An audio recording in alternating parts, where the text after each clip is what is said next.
My name is Adam Egoyan. I'm the director of Seven Veils.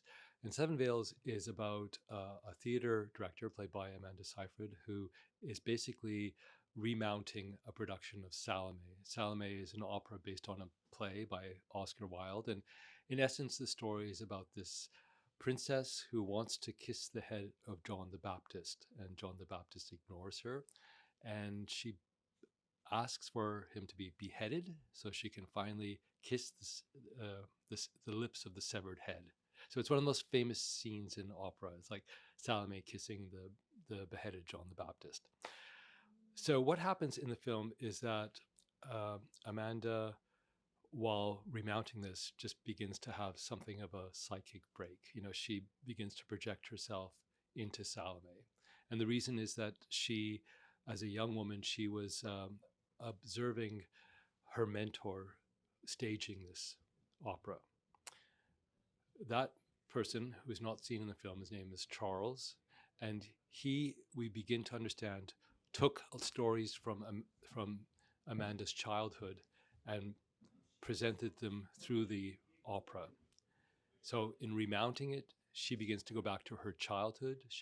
Goes back to the romance she had with this mentor, and now she's in her 30s. And so she's reliving not only her childhood, but also her early 20s.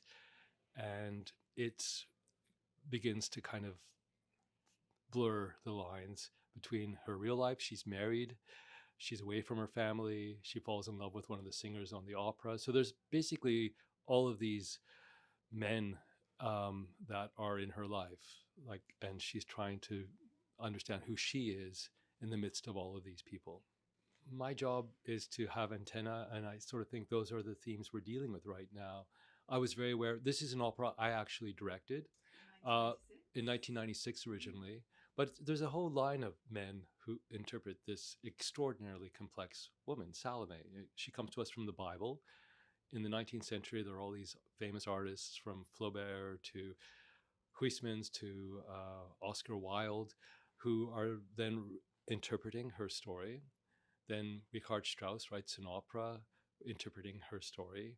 And then my character, Charles, interprets the story. I interpret the story.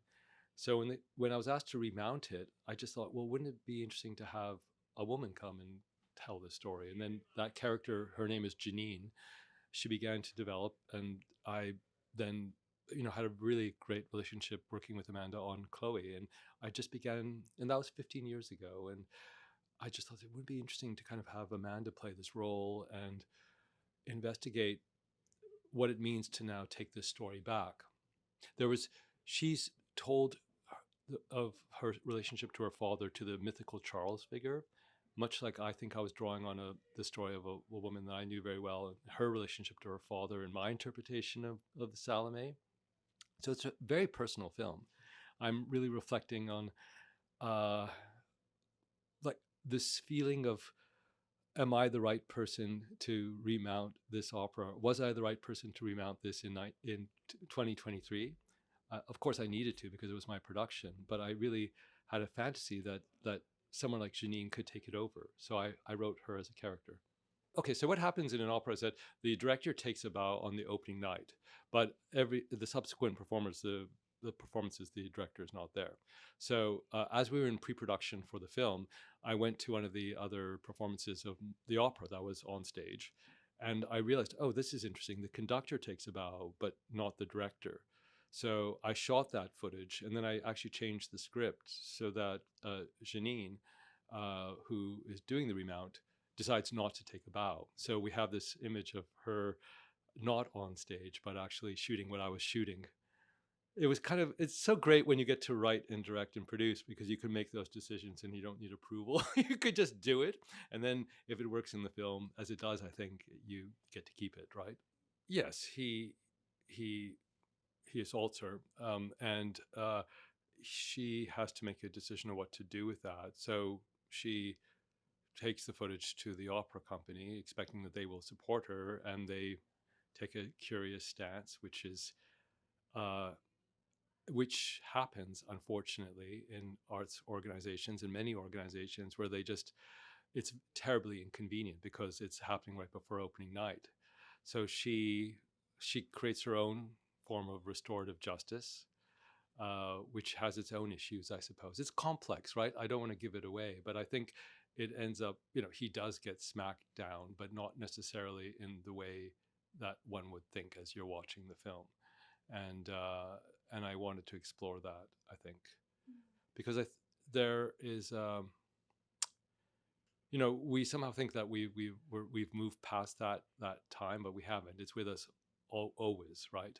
It's always going to be an issue, and those types of power. Whenever there's a sense of sexuality, there is a sense of people exercising power, and it's just baked into it. In fact, it's what the opera is about. And so Salome is really, it's written originally by Oscar Wilde, the play, and he's dealing with the suppression of his own sexuality, his inability to express that at the time that he was living in. So he writes a play about that, and about judgment, and about how that leads to violence when desire is suppressed. But it's then refracted through these different sort of voices, and it comes to us in 2023 in this film, I suppose, in a way that was different from the way I presented it in 1996, which was provocative at that moment. But I think I needed to reinterpret it in terms of the time we're living in now, almost 35 years later. It's very unusual that you have something remounted from theatrically from that long ago, and it's also unusual that it's still relevant, because it's a modernist interpretation as it was back then, and it still remains challenging. But I loved being able to see it through Janine's eyes, the character that Amanda plays. One of the great pleasures of this was being able to go back to a picture of Dorian Gray and reading it. And that's the last quote that she sort of says in her voiceover. She refers to the most magical of mirrors, which is a line from a picture of Dorian Gray. And that's a great book to reread. It's so pertinent. He's a great writer, of course. What's extraordinary is that, like, months before, he had two plays on the West End, and he was at the height of his fame. It crashed so quickly, and it's just unimaginable, right, that he was in solitary confinement like so quickly.